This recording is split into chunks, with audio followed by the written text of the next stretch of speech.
Sa unang tingin mo pa lang, alam mo na it's not a plane, it's a bird. Dito sa lugar ng Coronadal City, makikita mo evident dito ang mga migratory bird na puno diri sa mga wires sa kilaang kuryente ug nagapasad pud ang ilang mga iti sa palibot. Kapansin-pansin na makita nimo bawat linya sa mga kuryente diri na adyoy langgam na nagapatong. Matud pa diri sa isa ka local na ako nakaistorya habang nagakape. Dugay-dugay na ni sila, mga almost a year na ni sila dinhi. Sukad na nadisturbo ang ilaang tipuyan diri sa bandang Tibulis, Maysurala. Kay nagsugod daw dito ang minahan. I don't know kung tinuod ba gid na kay kining mga migratory bird. This is coming from another place niya. Napili lang nila ning lugara. Sa tuwing gabi, diri lang sila nagastay. Pag adlaw, wala ni sila.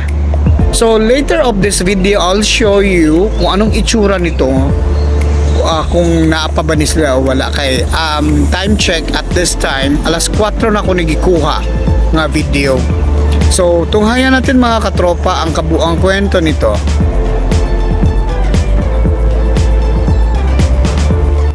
Maraming mga migratory bird.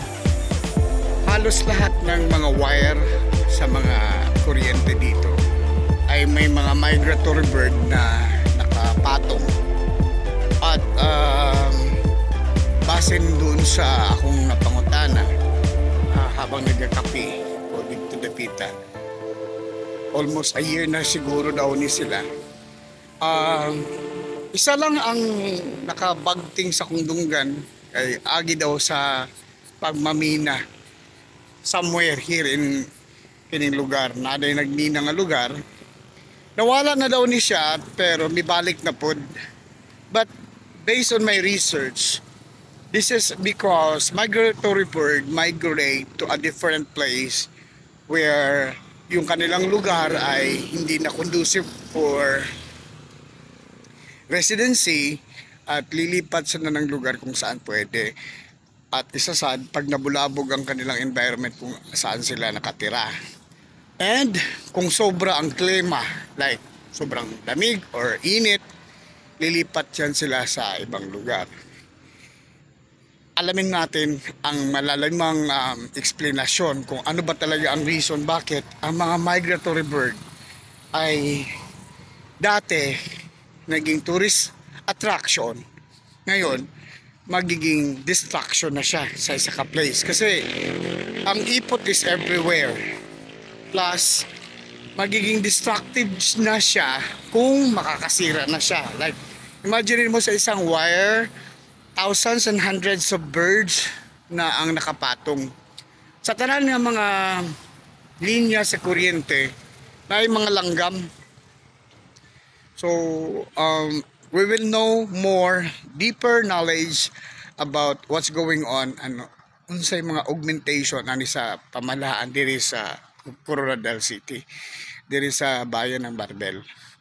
Dahil na-encounter ko na to one time sa Facebook or and at the same time naato sila ibuhat nga aksyon ang pamahalaan. Tingnan natin, alamin natin kung anong mga ginagawa ng pamahalaan. Pero guys, ang napansin ko lang din, isa sa mga nakaka-attract is that murag naa sila leader sa migratory bird, naa sila leader na nagdala sila adiri. So yun, marami kung makita mo on my visual, on personal note, tanang linya sa kuryente, matelepono o makuryente mismo, basta mga wire, nagapatunggid sila tanang niya. They were behaved. So ang oras nato karon is kuan ka nang ang alas 4 na sa kadlawon, pero wala sila nagalihok.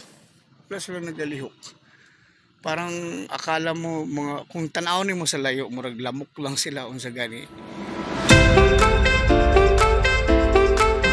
Well, tandaan natin, ang ibon ay parang tao lang din yan. Pagka nadisturbo, lilipat ng ibang lugar. So kung nadisturbo na masyado ang kanilang tirahan, hahanap sila ng ibang lugar para magkaroon ng peace of mind. Ganun lang din ang ibon. Parehong tao lang din yan. So wag na tayong magtaka kung bakit sila rin ay naglipa na. Dahil kahit saang lugar sa Pilipinas, may nangyayaring ganyang pangyayari.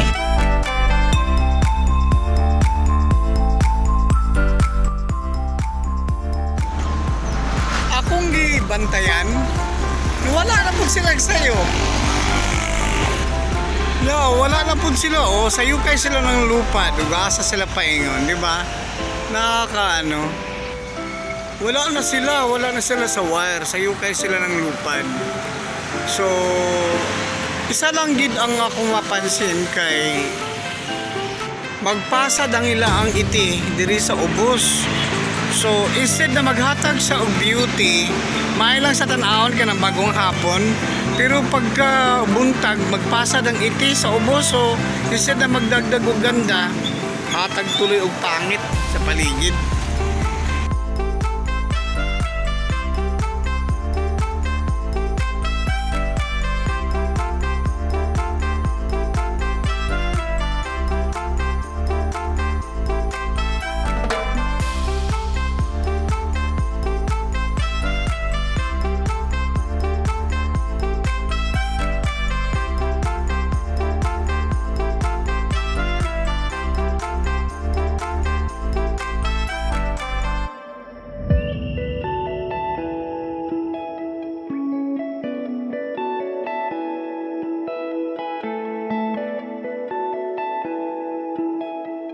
Dun sa mga report na nadinig natin, may mga virus din ang dala-dala itong mga ibon na to.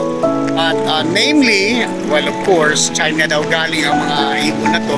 Mga gagmay na sila langgam, pero well, tama din. Isa sa mga nagsasabi na dapat mag-ingat dahil hindi lang katatapos lang natin ng pandemic, baka ito naman bumalik na naman ng mga migratory bird at diri mismo sa Marbel, Coronadal City mismo ang mga ibon.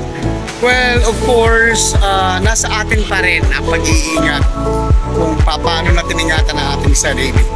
Alright, thank you so much for watching, guys. Enjoy the rest of the day and have a good one. If you like this channel, please don't forget to subscribe, like, and share. And of course, stay safe, everyone. Have a good one. Bye.